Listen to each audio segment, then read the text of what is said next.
No problem. Can you please mute yourself now?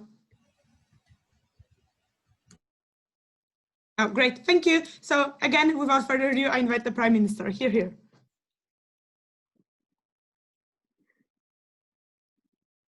Okay, if everything works perfectly fine, we'll start. So there is no doubt that it is the motion of somehow of a just moral choice, do or not to do. So we are glad to claim that it is important to stop the novel. So what happens, the crucial question, what happens if we continue the novel? So obviously, by stopping the novel, we doom him to suffer, likely to suffer, but it is still a better way because he has a freedom to live, to adapt, and it is the principle position of our side. So we suppose that by stopping the novel, we give them this character the great freedom of this fictional character. We all know that he's a human being. So as he is the best character of our novel, our proposition is that he might adapt. So the principal position of us is just nothing more important there is than freedom. Otherwise, he will be in slavery. So why slavery is absolutely bad for this notion? We must understand that in case we continue this novel, we will be somehow of a good master of this slave of our character. And why we will be the good master? Because we're likely to love him because it is the best character we ever write about. And so it is so we will be just the good master. We can be the bad master also, just in case that we are maybe that we may be angry for his doings or anything like that. We can provide some emotions and be just sometimes be really bad master, and he will be in the slavery because we can write everything we can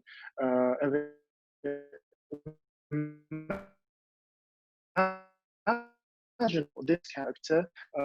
So this gives the status quo of the situation that he is in the we have the upper hand over him. So but it is our position is that there is no matter, there must be no matter if we are good or if we are bad master. He must to have his freedom. So it is principle for us and for this debate to provide freedom for him to truly live. And yeah, we doom him from the suffer in maybe in the short period of time, or maybe in the middle period of time. But we suppose that in the long term he might adapt because he's the best of our character that we ever write. And it is it would depend on his only his inner capacities to adapt to the new absolutely world. And what happens if he adapts? Of course, he will be some deviant person. Maybe he'll be a genius person. He'll write a masterpiece, or even just something different person that we ever met. So I suppose he can't succeed. He might succeed some will. This success will be just the most significant maybe in the human history. But what happens if he cannot adapt? Yes, we doom him to the suffering. We doom him to the just social inconveniences. But I suppose we should follow the principle side of a freedom of a human rights, that every person should have the some extent the freedom to live, to be happy, and we cannot just write down all the characteristics that he will have of our and these characteristics will be dependent on our willings.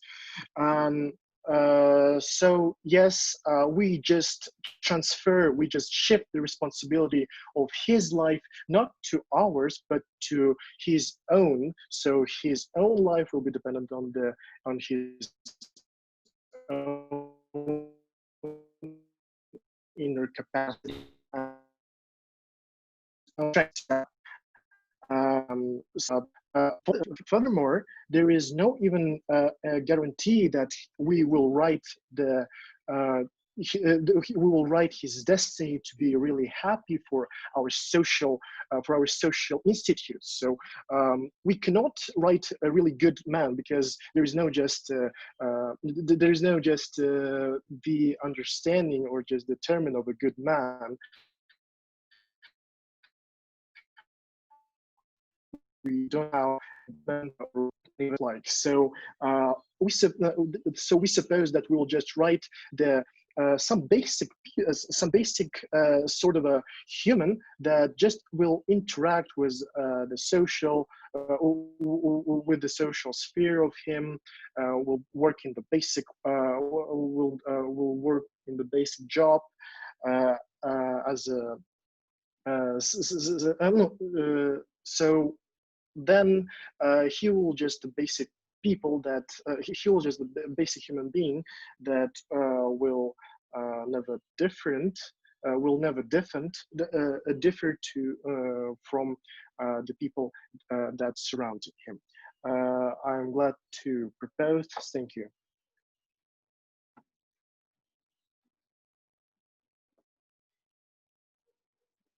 Thank you to the speaker for these remarks, and I invite the leader of the opposition to start a debate for their side. Here.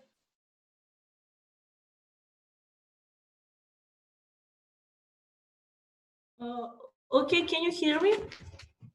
Yes. Thank you. I will start now. First of all, on OG's case, I want to tell you to expect a deeper rebuttal from my partner on non-existing freedom of choice that you tried to speak about, and I won't have time in my speech because I will develop our case. First of all, I will say that every our action in status quo necessarily bring harms for others, directly or indirectly. We're morally okay with doing things as long as they don't hurt others extremely. For example, we would not be okay for this person to kill this character off because which is said in Infoslide that won't happen. So we say that when we are making choices in everyday life, for example, if we accept a job offer, our choice will directly influence others to not get their job and change their experience in this world. So someone else's experience will be changed through our actions, and we in status quo everyone here is okay with that. So we say it's morally okay for this writer to continue writing this novel. Okay. Later, I say our second point is that perception on what is real is what matters. I mean, happiness does not exist as absolute category. No matter what, whether or not are we influenced by God or devil or demons or this writer, we say that if you think you are free and you're making your decisions, we say it's all that matters. Every one of us thinks that some different things are influencing us, and it is not important what is higher than that, what is the real true, so to say. So we say that is morally wrong to this individual to leave him like that. What will happen if we don't continue writing this novel? He will remain as he is now, not adapted. He developed in different time. He knows different social norms. He doesn't need, he will need a lot of time to adapt to this. So we say it is it is very likely that he won't fit in this world without someone else interfering. And that character won't know that writer is controlling him. What we say that writer in time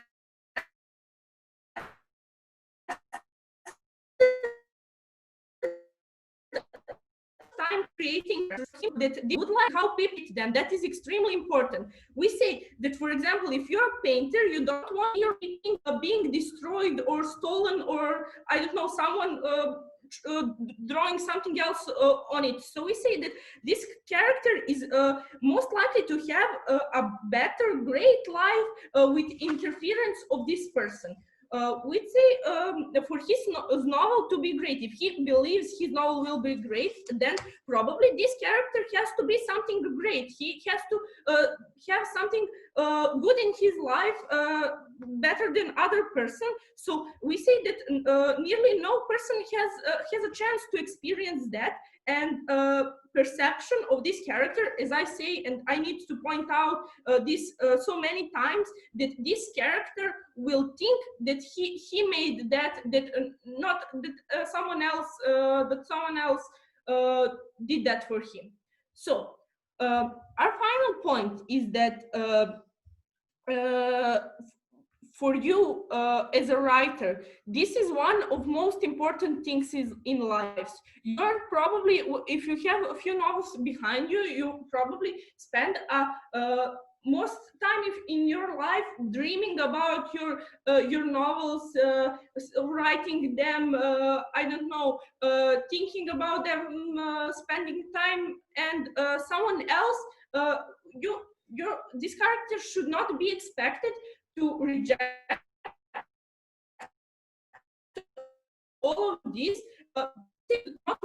because this writer is trying to influence other people, to change their lives, to leave something, to give up everything that he built so far. So we say that it's immoral to this particular writer to give up anything. CG, I will take you now if you have a question. Do you think that Syrian refugees should give the chance to adapt because their life is incredibly much difficult? Wouldn't it be easier to just like say you and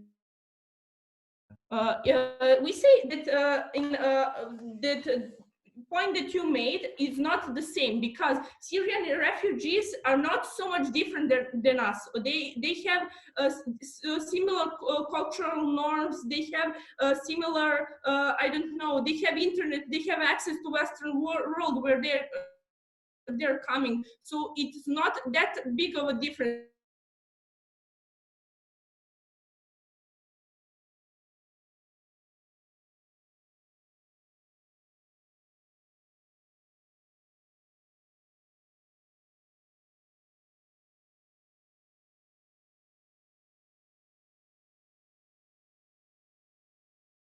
Him to influence their life, to something great out of it, and for him and his family to experience and to think that they did that. We say that is morally okay with us, as long as they will do something good. So to just point out our main points, we say that our every action necessarily bring harms to others in everyday world. Whatever we do, when we win this competition, someone else won. So we say we directly harmed others, and we are okay with this. So our second point is that perception is what matters. As long as this character feels like he's doing this, that that is not influencing his lives. So we see it's morally wrong to this individual because he won't adapt to this world without someone else interfering. And last point is that it's too much for this writer to give up everything that he worked for a really long time.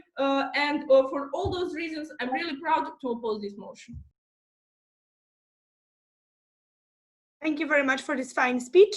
And I invite the Deputy Prime Minister to extend the debate on OG's side. Here. I will start in 30 seconds.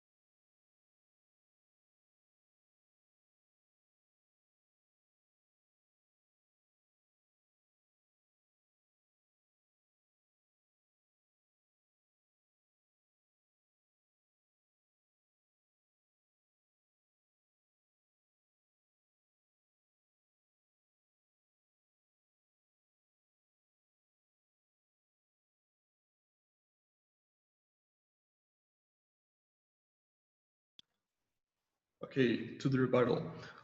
We must understand that even if we change this person's characteristics and skills, even if we somehow adjust him to be more to fit more in the real world, it does not mean that he will necessarily adapt to this world, because he has come from a very different background, and just changing his characteristics and skills won't change that necessarily, because we must understand that to be adapted in society, it depends not only on your characteristics and skills, it depends very much on your background. It depends very much on whether you are like from the, or whether people perceive you as a member of their social group, or as a member of their country, etc., etc. And we must understand that since this person, he came from a very different world, he had a very different background, this will not change. So even if we change his characteristics, even if he will be as smart or as, I don't know, socially intelligent as people in our world, it does not mean that he will necessarily be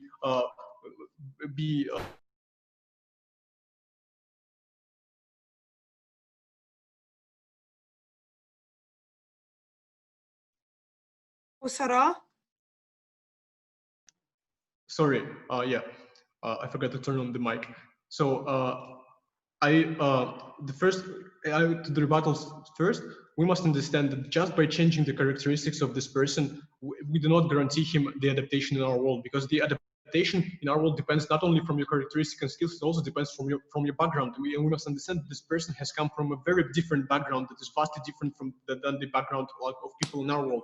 And just by changing his skills and characteristics, you do not change his background. He still doesn't have the same family histories as people in our world do. He still does not have the same like education, upbringing, etc., etc., etc. And all these things are important for you to be perceived as a member of your society. So we must understand, just by changing his characteristic, we do not guarantee that people will accept him as his own, because they will still see this difference in this person, because he hasn't come like from the same background as they did. So their side of the house, on their side of the house, this adaptation is not guaranteed. But what is guaranteed on our side of the house? On our side of the house, we tell you that it is morally very unacceptable, like to take away the person's freedom to choose his actions. When we say that we are taking away his natural freedoms, because I think all the labels will agree that a living person has some natural rights, like the freedom to choose, the freedom to like speak and do whatever he wants. And we are taking away this freedom because we're changing by changing his characters, we'll necessarily change his actions, because your actions depend on your character and your skills. And if we change his character, then we change some of the actions that this person might have taken if we didn't then change this character. So now we're taking away this person's freedom to do as he wishes. And we know, we agree that maybe in our world he will suffer because of inadaptation, but still at least we do not put a burden of this moral crime on ourselves. We still give this person freedom, and we still there is still a chance that this person will adapt it in our world. We do not say that this is guaranteed, but the opening opposition also does not prove that the adaptation will be guaranteed.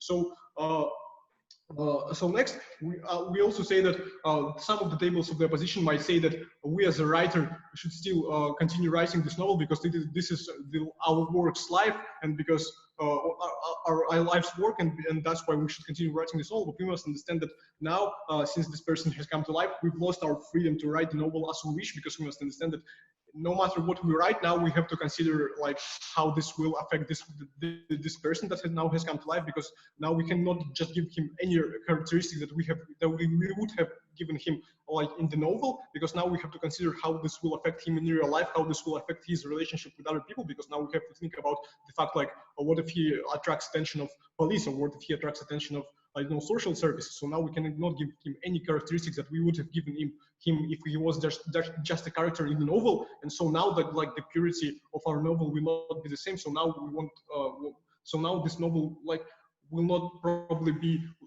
something that we would expect it to be. So we don't have like the same pressure to continue writing the novel, but we do have the pressure from like the society that we live in to give this person freedom, because we must understand that almost every society on our planet now understands the inherent value of natural rights. And we as a writer, since we grew up in this society, we probably also like we have know that the natural rights are important. We've been told that like all our lives. And now if we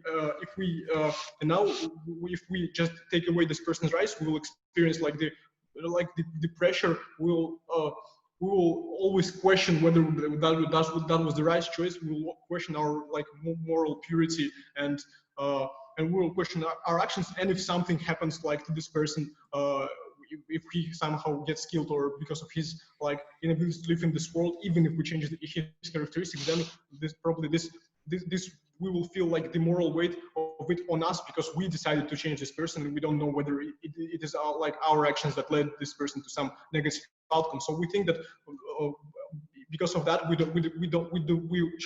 have to stop writing the novel, because one, as my partner said, it is morally unacceptable to take away the person's rights. Second, because now it just doesn't make sense to write this novel anymore, because it won't be the novel that we expected it to be. And second, because we do not, like, by changing the characteristics of this person, we do not guarantee him like the acceptance in the real world, because he'll still have very different background from all the people that are now living. If there are any POIs, I'll take them now. If not, a POI from the, yeah. Could you please clarify for us exactly what kind of novel this person or that was being written, and what kind of world this person was living in before?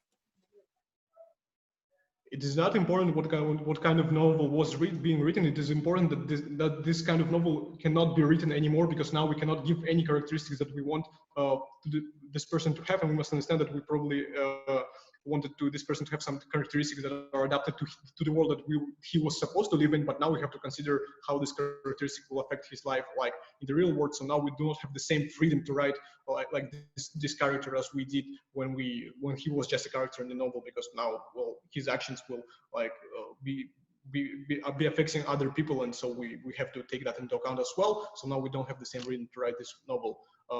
Okay, I think I'm done. Thank you.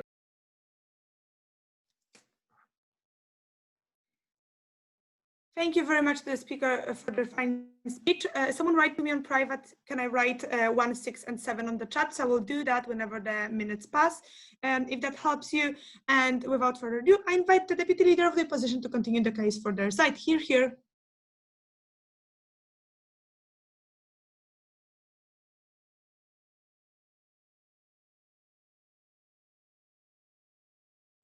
Just a second, please.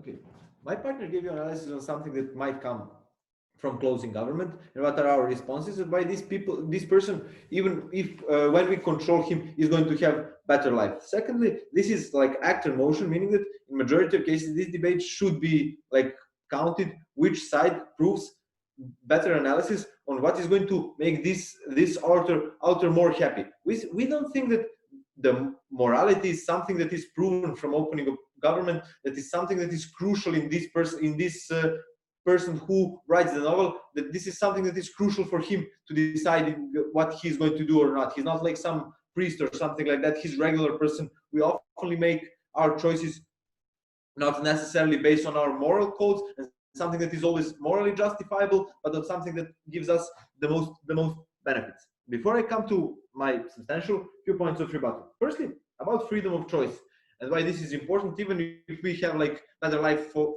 both for author and for this person.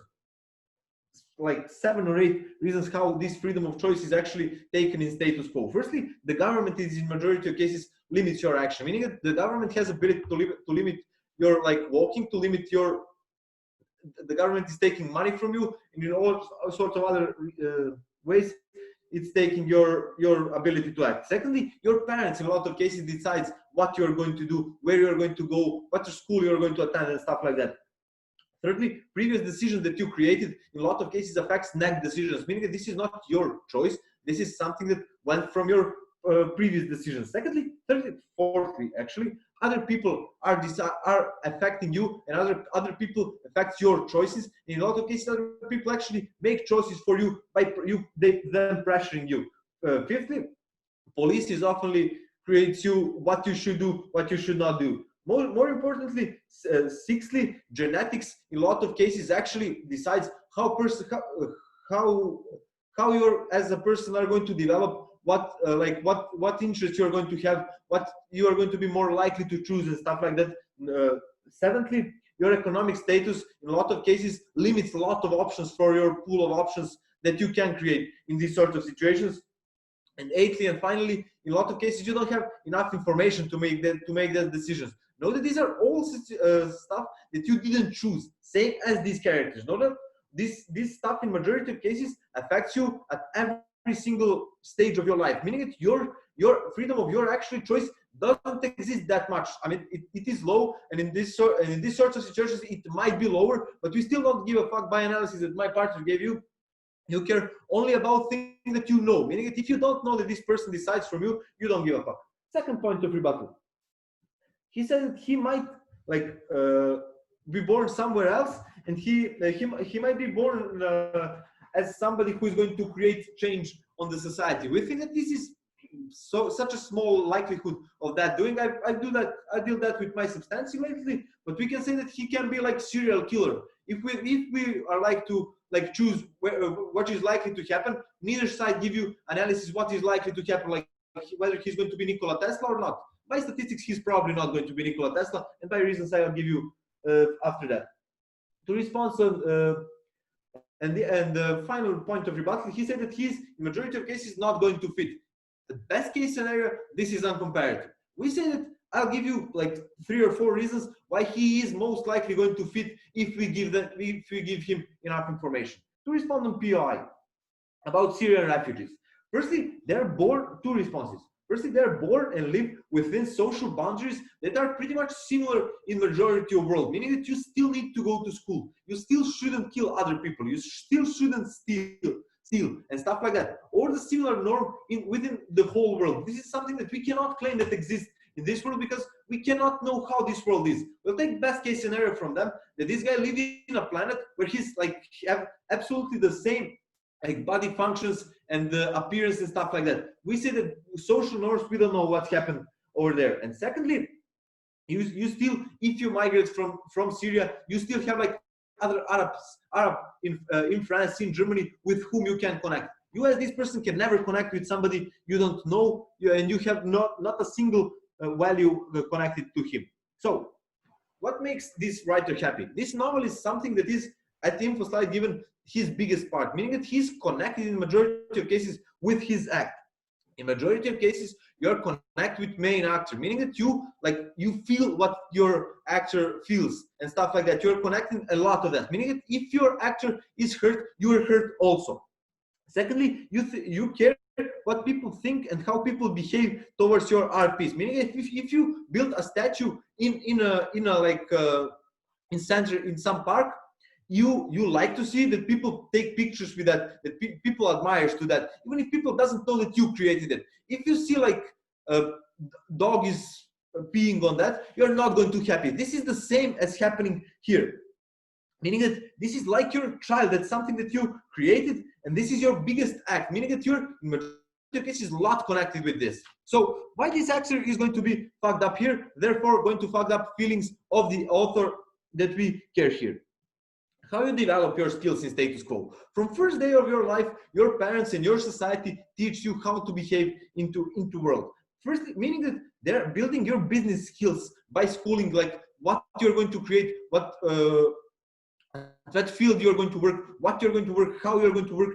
This is all something that you learn through your social school process and through your having friends with other people. Secondly, you develop social norms and social skills, meaning that if Syrian people come to France, he's in majority of cases have pretty much similar workforce that he needs to do, pretty much similar jobs, pretty much similar, in majority of cases, culture and moral standards, something that you didn't develop, like whatever age you come to the earth, you didn't develop as much as other people. Secondly, the first approach in connecting with friends, with other people, means a lot, meaning that this person, if we don't give him enough skills, if he doesn't know anything how world functions, is in majority of cases going to do something that at least is connected as weird, meaning that he in majority of cases is going to be rejected. He's going to feel different, therefore he's never going to approach second time, meaning that this is going to create, even if he approach, this is going to create halo effect, meaning that other person is going to connect him as some weirdo and not going to attach with him,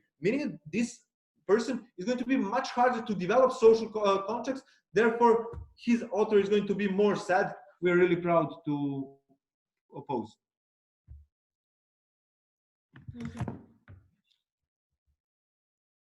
Thank you very much for this fine speech. And to extend the debate on the government side, I invite the member of government. Here.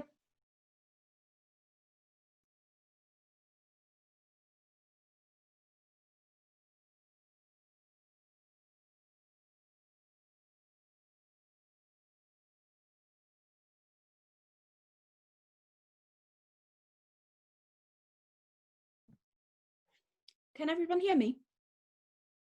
Yes. We accept that this debate is more or less an actor debate. So this is about the choice that the writer does. But nonetheless, this is a would debate. That means we can still say what should be done overall. And I'm first of all, in terms of framing, going to tell you why this debate is all about this one character. Number one, their life is completely and unchangeably influenced. So this cannot be compared to anything. Your parents still let you make choices. The police still let you make choices. Even the state still lets you make choices.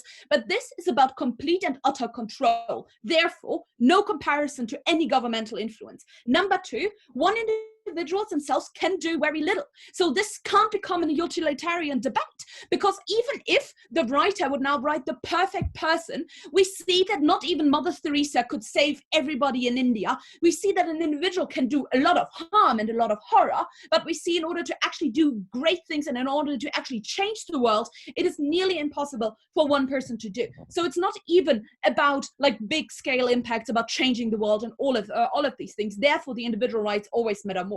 Number three, we believe that the writer has a moral duty. Why?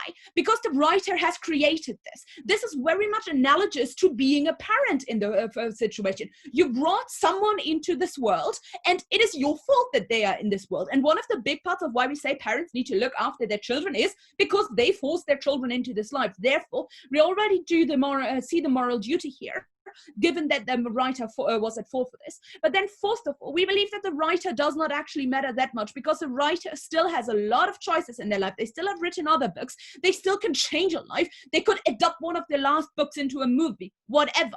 But much more importantly, they now have gotten the choice to look after this person. So they now have to look after this person and deal with this person. So their life is already very much busy about this. So now I want to be talking about the necessity of autonomy. So Open Government already came up with all of these things like freedom matters, but they never explained to us why freedom matters. So we want to be starting off why this character deserves autonomy and freedoms, and why government opposition or opening opposition can't just come up and say, well, he's not really a person he was written in. Number one, he has the ability to act autonomously. In his world, he was a free-thinking character. That means we take somebody out of a situation where they were written in the ability to act autonomously. Number one, they are understanding themselves as an individual. Like, even if they realize they are now in a different world, they still understand that they are an individual. They are a character.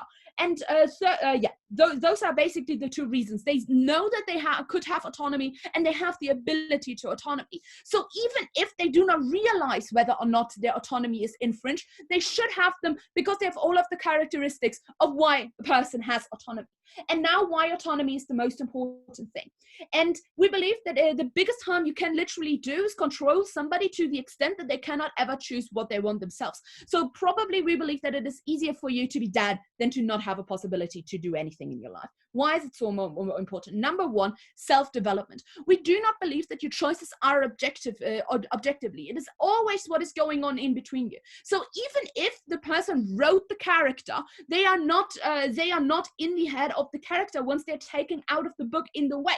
Meaning the character is the only individual who knows what is going on in their feelings, in their minds, and in everything. So even if we would accept that the writer would be making the best choices for the character and therefore the best life for the character, we do not accept that an objectively good choice is the right choice for the individual. Sometimes it is incredibly important that you do what is subjectively the right choice. The writer in themselves can always only do what is objectively the right choice, or objectivity does not matter here. Number two, enabling possibilities. You can only become what the writer wants this person to become. This means the writer can only choose what is going to be happening. What this means is that the person is never going to achieve real successes, but we also are saying that the person is never going to achieve real happiness. Why? Because they cannot make the mistakes that are often needed in order to do this. They cannot kiss the wrong boy because the writer is going to decide which boy they are going to kiss. And all of these other things. But here also the impact of why this is so bad for the writer to make this choice. Because the writer will only see the results. They will not know what they could have done differently. That means they will consistently have the burden and the knowledge that they potentially destroyed the entire life of this person, which we believe is a choice that the writer should never make. So those are the reasons of why autonomy is so necessary. In the end, we are saying you should not write this character because it is not the best for the character. The character cannot develop themselves necessarily, cannot choose the right happiness, but can also not do the mistakes that are needed in order to become an own living person. Now moving on to my second part of my speech is why we're saying that you can ensure a better life for your character if you are not the writer, but if you are the parent. Why is this? So we believe that if you stop writing this character, you will still be a big part of that character's life. Why? Because you are the only person who knows how this other life looks like. You're the only person who knows the background and the world because you created that world. That means you are the only person who can actually help this character to adapt to change. And this is where we again see that it is analogous to being a parent. So what we see is that the character will probably stay with you because everything else is scary and everything else is not something that they know. Why can you do it better this way? Number one, you can focus that they develop on their own. That means you can focus on them making good choices and nudge them into the direction of making good choices instead of forcing the choices on them. Second of all, it's not just the easy way out. We mean that you are going to make the better choices as a parent, even if they are not perfect, because you actually deal with their life, with their choices, with their needs, with their wants, instead of just writing them the perfect characteristics, the perfect girlfriend. You actually support them in becoming a better person, which we believe is a much better thing for this character and a much easier way of this character to actually become a part of the world. Number three, it is much less pressure, which actually is my second impact of why they are ensuring a better life. Because we believe that the writer is not going to be happy with the pressure, with the power. Number one, we already see with parents that being a parent can be so much pressure, but here you have even more control. You are literally deciding everything about this individual who has become a free-thinking person, as we have said and proven to you. What this means is that it is probably too much to handle for this individual, but as I've already proven, you are probably going to guilt yourself into every mistake they did because you are the one person, you are basically God over this person. Every mistake you make is screwing up this person's life. We believe it is not the good choice for the writer, but also a horrible choice for the character. This is why we beg you to propose. Thank you very much for the speaker for this fine speech. And to bring the last team into the debate, I invite the member of the opposition. Here.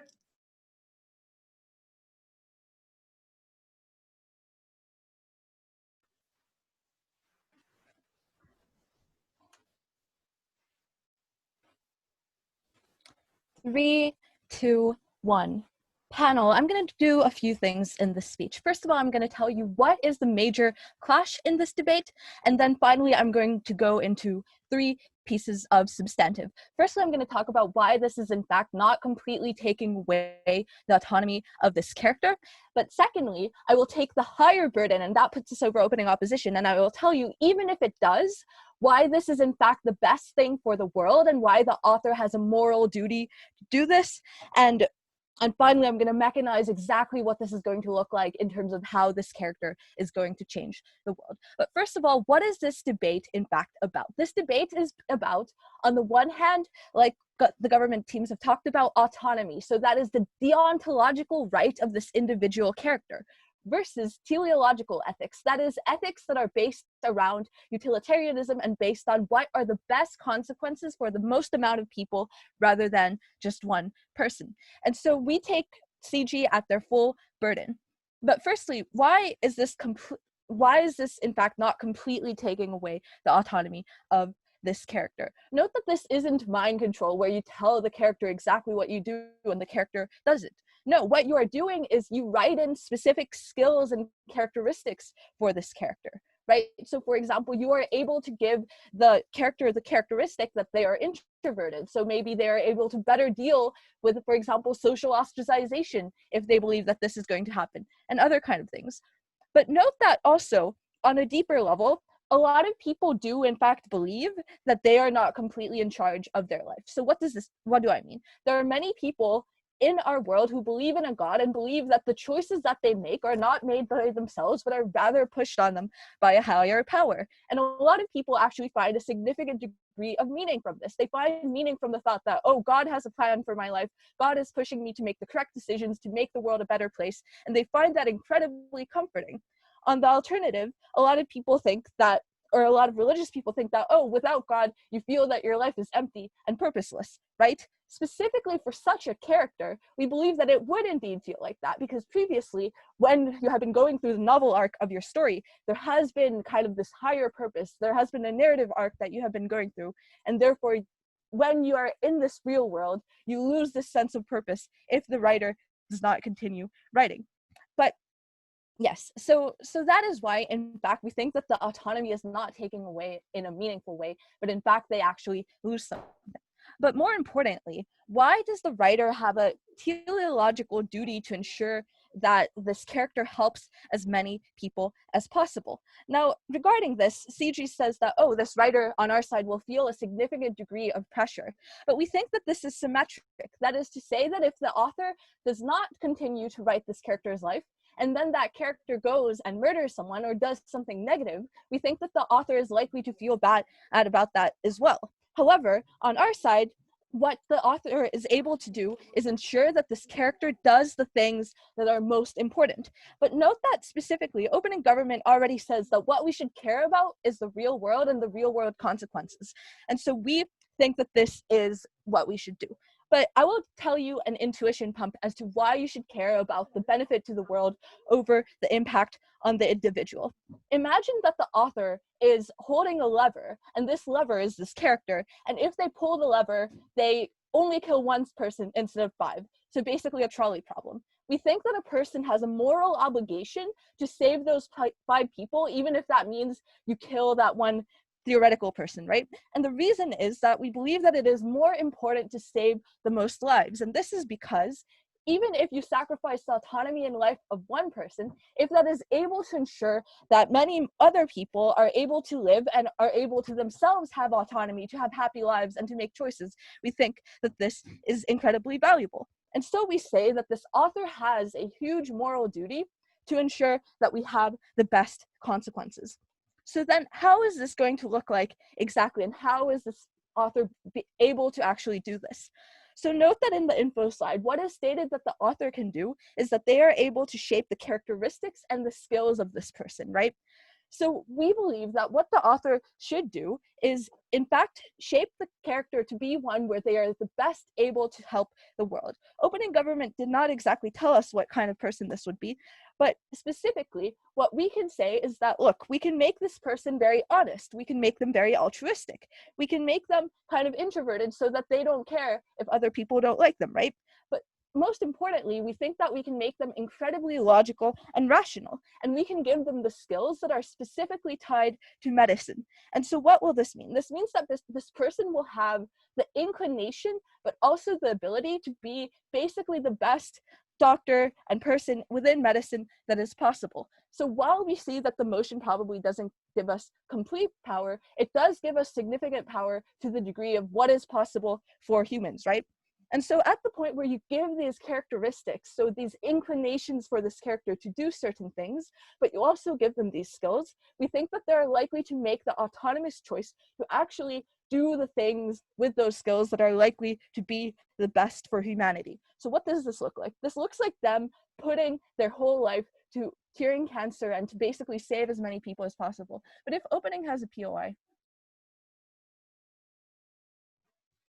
this problem is not like the trolley problem, because in the trolley problem the person knows exactly how many people he will kill or how many people he will save. But in this case, you do not know how many people will be harmed or how many people will be benefited.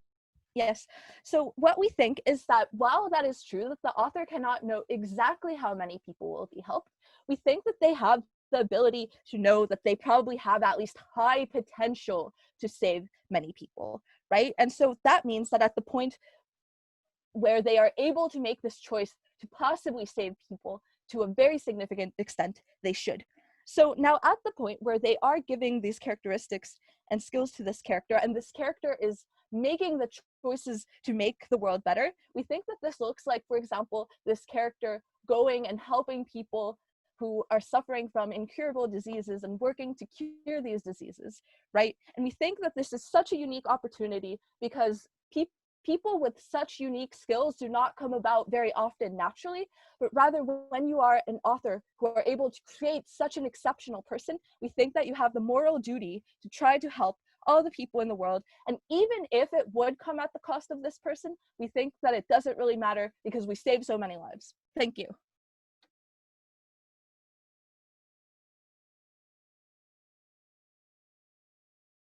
Thank you very much for this speech. And to sum up the debate from the government point of view, I invite the government whip. Here.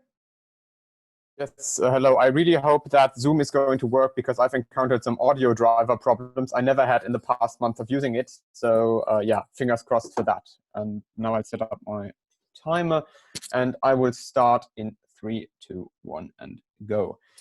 So I was really enjoying the speech made by a member of opposition because of all the philosophical terms that were in it. Unfortunately, that does not lead to that speech winning the debate of that team. Instead, what I want to do in my speech is talk about the 3 main clashes that we have, namely, firstly, the effect on the real world that mostly CO brought in. Then the most important point in this debate is the autonomy of the person that we alone prove from the basis up, and then some effects on the writer stuff this would have. Before that, some framing, yeah? So the first point is the metric own of this debate only what it does to the author purely? Panel, please note, even in an actor motion, that does not necessitate full egoism or hedonism. Even when the actor is this state should do that, that doesn't mean that state can fully ignore what happens to the rest of the world, that moral reasons play no role in that debate. Instead, what it means is that there may be very good reasons for a person to act morally, even when only their own interests are at stake, and these are reasons that we have given, right? Second piece of framing is, especially compared to our opening, what we do is we take some of their headlines and we prove why they are actually true. We prove why they actually matter. We prove why there are deeper reasons than just saying this is slavery and counting on that it's bad intuitively, right? So now a lot of rebuttal towards both opening teams because I think they had very interesting approaches that are sadly flawed, right? Firstly, OO comes in and says, in status quo, there is no freedom of choice already. They're in relation to your parents, to society, there are limits, and so on and so forth. problem I have with that is there is a difference between outer and inner limits. There is a difference between limits you have from society, limits you have from not having money, and limits you have from parents telling you you cannot do A, B, C, and a person who's able to directly change your skills and what is going on in your mind. We accept from closing that this person doesn't have like magical mind control, but in the present world, nobody can go into your head and just basically type in this person is now more honest, right? Somebody would have to influence you from outside to do that, right? And we say, can't say, and we have an intuition pump as well, saying, why is this a problem, right? Imagine somebody could basically, I can give you drugs that make you more honest, or drugs that make you more open. I can drug you into being very afraid, right? So now you have the property of being a person who's afraid. And if somebody did that to me, let's say the CIA in a mind experiment, we would intuitively say, this is bad, right? This is internal control over that person that shouldn't happen, right? Somebody secretly drugging me to change my properties in my mind isn't good, right? And that's the difference between these inner and outer limits. And that means while the outer limits exist in the real world, we say this inner limitation the author exerts over the person is bad, right? And then the argument comes in, oh, but this is just like God, right? And the problem with that is very plausibly the figure knows that it is controlled by the writer if the writer would want to make it perfect and have a relation to it. And if CO says this person could choose to believe in God, the created person, in the God, that would be the writer, right? And then that person would know the writers, the one having autonomy over it, and that would mean all of our harms come true, right? So then another point of extraneous rebuttal very quickly, right? Opening opposition says the fictional world would be too different. So it would be so different, this person would have a terrible time, right? And the problem is the fiction world can't be immeasurably different. Otherwise, we'd be unable to understand the novel at all, right? All novels mimic the real world. If you look at Star Wars or Game of Thrones, you can see characteristics from our world in the novel. Otherwise, it would be gibberish to us, right? So after that rebuttal, I want to say, firstly, talk about the effect on the real world, and they're directly clashing with CO, right? So CO brings the claim that I was hoping for from opposition, saying you can create some sort of Mother Teresa or a super Dalai Lama, basically, and make that person save the world, right? And Helena brings you a very important piece of analysis directly in it, saying there are very great limits on what a single person can do if you can only influence the person, right? How much good a person can do depends on what environment that person has. Even if you're very honest, if you're in an environment where you don't have the influence over millions of people, where you can't heal, where you can't invent a vaccine or something that saves billions, that does not help you very much. Then CO says you could save 5 people alone, and these 5 people's lives you can save would make it worth having control over these characters' properties in a way that limits their autonomy, right? And what I say in rebuttal to this is they can't just say trolley problem intuition pump and boom, utilitarianism is proven, because we actually bring very strong reasons for what autonomy matters, and this person cannot be used like a tool, right? The counterintuition would be the state can't take all your money and force you to do work in hospitals to save some coronavirus victims. In fact, the state I live in tried to write that into a law, and it was directly rebutted by a lot of people, a lot of voters, because people would hate that, because intuitively the average voter would say, I don't want someone to have that power over my autonomy and to force me to do. And secondly, finally, there's also no proof that this person will do good. Even if he's very honest, the unlikelihoods that happen in the real world means you can just say this person is going to save everybody. On autonomy, right? The very important fact here to acknowledge is why does something like autonomy matter? Why does it matter whether that person has autonomy, right? The point is, this person knows it best, right? Person doesn't have, right? And this means this person has all the characteristics of an individual, and to be justified towards that individual. At first, you're alone. You're an individual. You have your own biography and life you live, and that inherent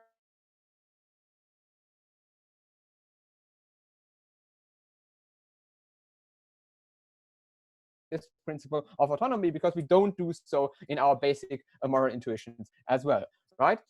So the point is, this character in the situation of the author cannot really choose to develop itself. And I have another example to show in an analogy why this is a problem.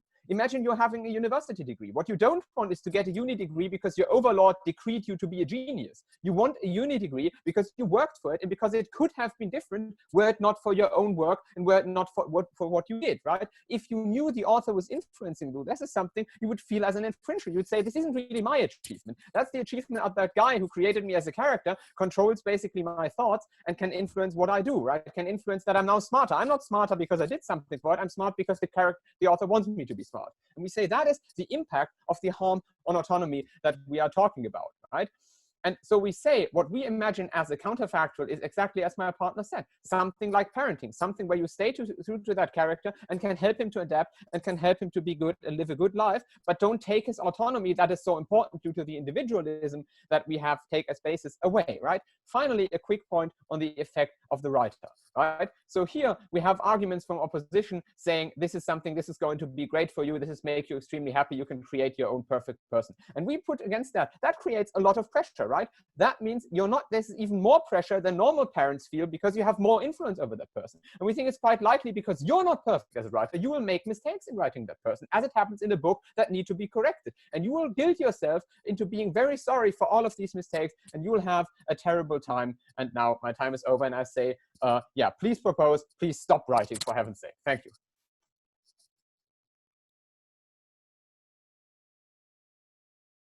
Thank you very much for this fine speech. And to sum up the debate as a whole, I invite the opposition whip here.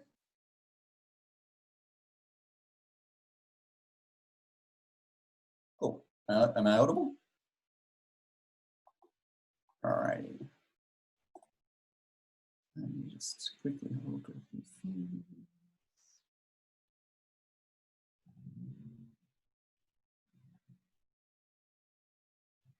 Sorry.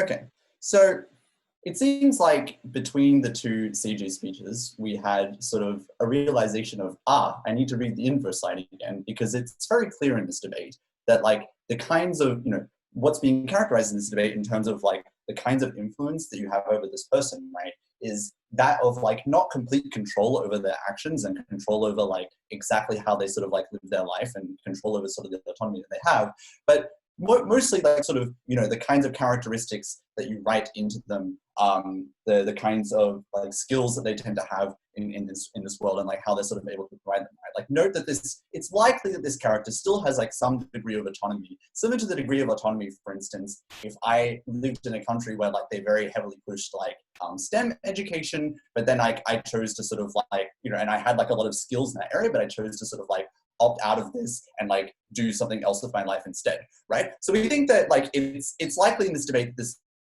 this person is feel as though they're able to like exercise control of their own life, even though it just so happens that they happen to have like certain characteristics such as like being more honest, or certain skills such as like just being really good at like medicine or math, right? So we think that for that reason, a lot of like the analysis, at least that you had from like the beginning of CG, tends not to really hold that much weight in this debate. But then, we had some engagement with from CG on the frame of like, okay, well, what if we sort of like, the example was like, if the CIA drugs you into sort of like being a more honest person.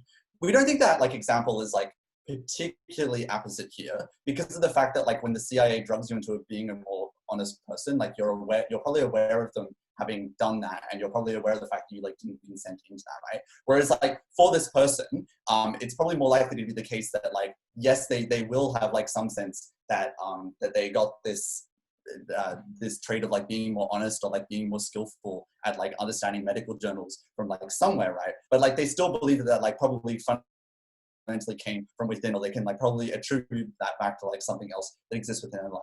Even if it's the case that we say that like this person that you're writing like kind of understands that their characteristics are coming from elsewhere.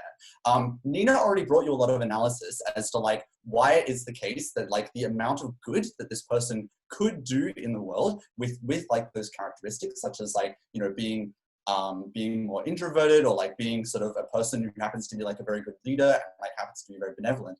So all the good that you could get like far outweighs the like deontological harm that comes with like exercising a degree of control of this person. And note also, like the fact is that like the more is that you're able to like exercise control over this person in the way that CG wants to say is so bad, the more you're actually able to like assist this person in like doing more good for the world, right? So like, you know, the more of the sort of like small harm that you get to like one person, the more like massive benefit just gets like magnified even more. So they can't really have it both ways. Okay, I will take CG's point because I think this is an interesting point. It is not known whether or not this person is going to save 5 lives, but what is guaranteed is that this person will not have the possibility to choose their own path of life. So we think the comparative here, right, is like whether or not this person is going to be pushed into a direction such that they can be like the kind of leader who is potentially able to save like thousands or millions of lives, right? And we think that like, look, even if we fail, right, the fact that you have like a 10% chance of that being able to occur simply still outweighs a lot of the harms that you have on your side because of the fact that we're just like able to maximize so much more good in this world, right? Like if you want to talk about like, you know, the harms of like someone being like a slave to their situation, right? Like note like all of the harms that exist with being like a slave to like your medical conditions or like a slave to like the economic circumstances that you live in or like a slave to the fact that you live in like a very racially unjust world. All these things that the kinds of person that you're able to write into has like a decent probability of being able to solve with the kinds of skills that you give them in this world. So we think that even if you go to the full extent of like mind control, which we don't say is like likely to happen, but even if you go to that full extent, it's probably going to be the case that the benefits that we get from that far outweigh the sort of deontological harms. And you never really gave us structural reasons as to why it's the case that like even if we're able to save like, you know, even if we're able to save like millions of people, why it's the case that we should like prioritize this person's autonomy over that, right? So we think that for that reason, we're able to sort of maximize all the good that exists in this debate. And for that reason, we're sort of able to take it over you, even within our own frame. Okay, so then to like have a look at some sort of the other stuff that CG has put into this debate. So they've said that like, you know, there's limits to like what this person can do. Probably they can only just like be like a little bit nicer. We say that it's like, you know, it's pretty clear that like one person can actually change like quite a lot of things exist in the world, specifically by giving them the ability to like exercise their leadership like qualities. So for instance, you know, Greta Thunberg is like able to create like massive movements in favor of like solving problems like climate change, right? And even though that she's only one person, like she's able to, you know, probably without that, like a lot of that movement wouldn't have necessarily been as strong. Then there's this idea of like, you know, you can only sort of do, if we look at like the person themselves, that they can only sort of gain what is important for themselves by like exercising sort of their own self-development. Like objectively good choices might not necessarily be good choices for that person. Note that like, if you're doing sort of like good things within this world, which we think you as the author like probably have the incentive to like try and write this person to be as like benevolent a person as possible, like you're still going to reap the benefits of like making those good choices, right? Like if you are like, I don't know, a Nobel Prize winning scientist, then like probably you're going to be rewarded for that in this world. So like you're still going to find some sort of like meaning in having made those choices as well. Okay, so like just to sort of bring back sort of like a lot of material which we brought in this debate and why this beats out other teams. So Nina gave you material. Not only like specifically, she gave you the structural reasons as to why we think it's the case that like this person will have some degree of autonomy by like, you know, making a comparison to like how sort of like your parents or like the education system and such influence in your life, and like gave you sort of the moral reasons as to why we believe that's okay. You know, like we do that for like largely utilitarian reasons, like benefit everyone else in society. But she also gave you like reasons as to why, even if we have to buy government's like frame of like total mind control, right? Like why we still think that that weighs above any of the sort of harm that you would get to this individual person. So for those reasons, we think that we've beaten all teams in this debate with our like wonderful philosophical analysis, and therefore we're very. I want you now to leave the breakout room. We'll call you back on Telegram and probably on Zoom. Sure. Yes. Great. So just to repeat, the first to CO, the second to CG, the third on a close comparison to,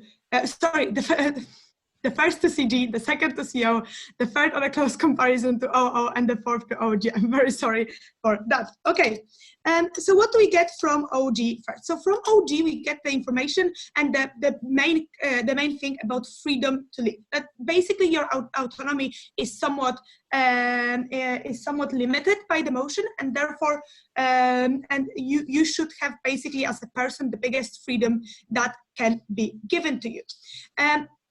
Why I think this is to some extent analyzed and told us why this freedom exists and is there. We think that it is lacking sort of how it puts in the debate. So I think this is from the first speech on opposition side. This is said, listen, this freedom doesn't exist to as much extent as OG wanted. It isn't really that much limited, etc. So it is, and this is not responded to well enough. I think what OG does is basically says, listen, freedom to some extent is limited, and I believe that it is to some extent limited, but I think OG does not go over that very much. That is to say, exactly, they don't respond to any sorry, I'm looking for the word. Any things that comes up basically from opposition side towards this and rebuttal towards this point. And I think it's neither in DPM speech and neither in any possible POIs that you might ask. So we think that this is not enough to take it over any other team in the debate. In the debate. Comparing this with very much what OO brings to you. So we think OO brings to you a few things. First, they tell you how there exists some ability to adapt, some ability to adapt in this world for some freedom, but even if it doesn't, basically your freedom is constrained very much in general, right? Your freedom is affected by your circumstances in which you are born. Your freedom is constrained by the types of characteristics you get basically by genes and by the way you are born. So your freedom is to very big extent limited anyway, right? So that's the first point they have. Second point that they have is basically, if we give freedom to this person, if we give freedom to this character, they will suffer. They have no ability to adapt entirely on their own because they don't know how to live in this life. They might be from a little bit different than the whole society, etc. And they probably therefore won't have the full ability to adapt, and therefore they will suffer, just that they will suffer in their life.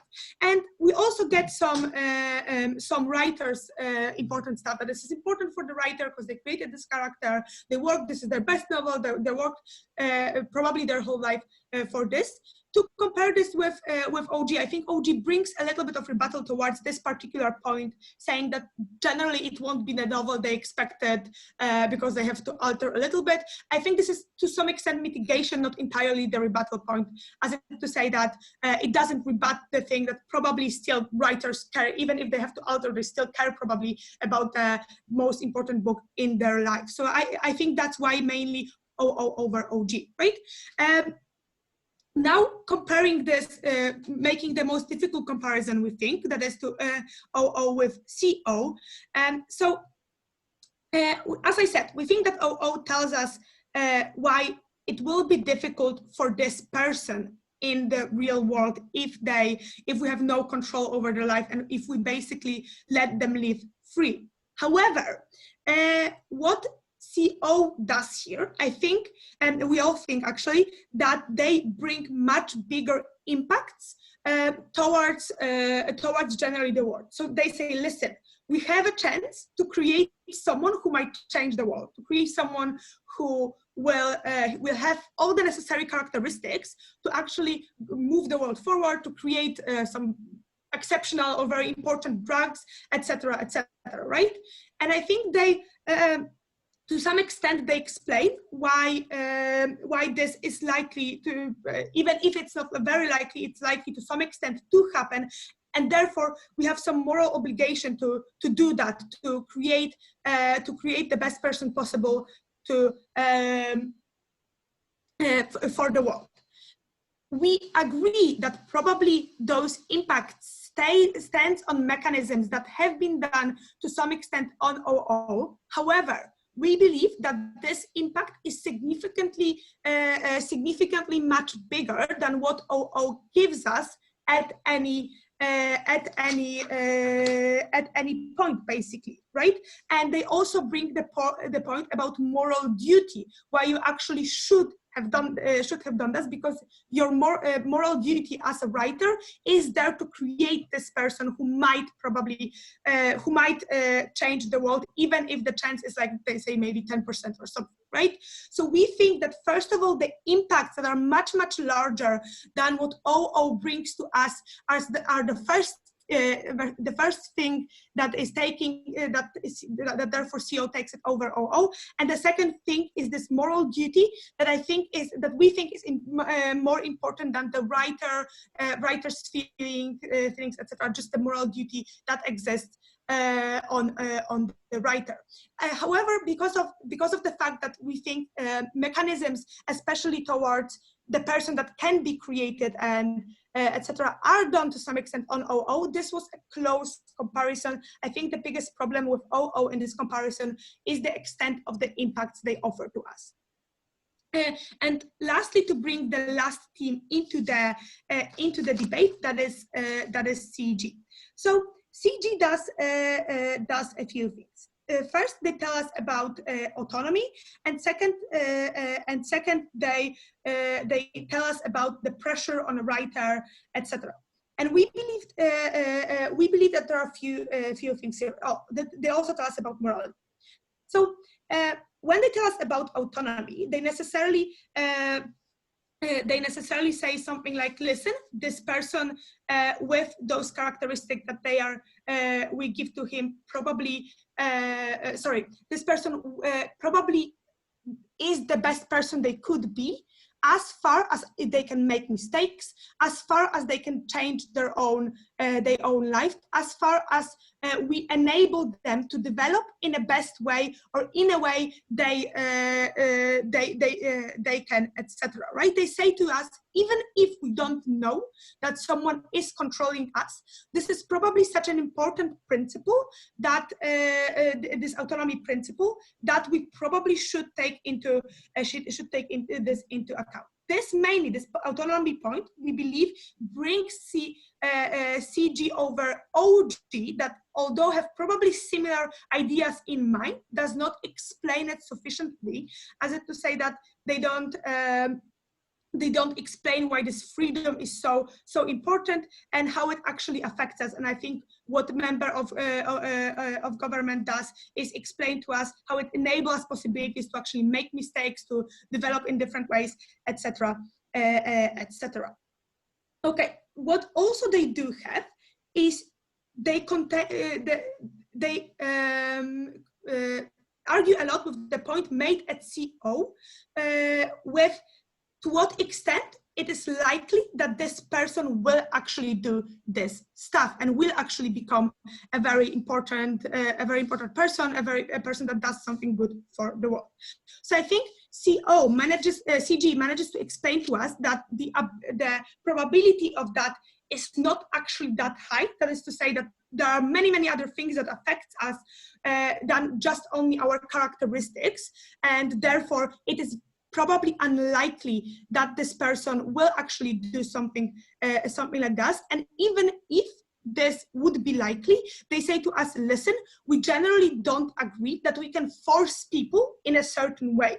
We agree that people should have their own autonomy. This is done on the whip to a large extent, that we therefore should have our own autonomy and should develop in our own way. I think on this comparison, I think CO could have done a little bit more as to explain to us why necessarily, if just a person with those good characteristics have a high probability to actually become this person who will change the world and who will do a lot of good things. Because I think this is the main point that is not explained well enough. This road from just listen, we have these characteristics and therefore this is likely they might do something, to actually there is a high probability that they will do something. And I think on this, CG manages to attack that and points out that it's probably not highly likely, and the principles of autonomy and the principles of actually developing your own life as you would are probably more important than this this change. Also, they add a little bit on moral duty as well. Why do we have a moral duty towards letting those towards letting this person develop as an own person? So that is generally how we see the debate. Do you think any main questions to this explanation? No? Great. Okay. So my name is Alicia Filibert. You can find me on Telegram or on Facebook. Although on Facebook I am called a little bit different. This is a short